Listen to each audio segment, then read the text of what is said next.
This is the RAM TRX. It's not a truck. It's what happens when engineers drink too much Red Bull and say, let's see what happens if we put a Hellcat engine in a brick. 702 horsepower, 0 to 60 in just over 3 seconds. It weighs more than a rhinoceros, and yet it moves like one that's seen your internet history. You don't drive it, you command it. On paper, it's absurd. In reality, it's glorious. It'll crush gravel roads, climb mountains, and laugh in the face of potholes big enough to lose a Prius.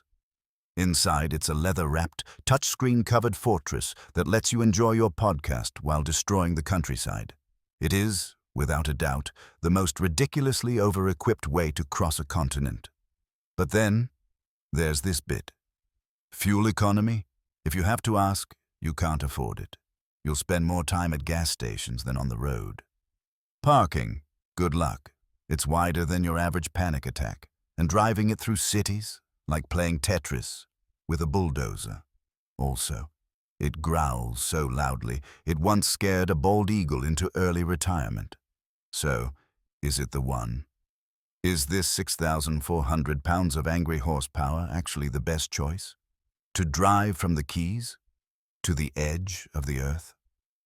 I'm not saying it is, but I'm not saying it isn't either.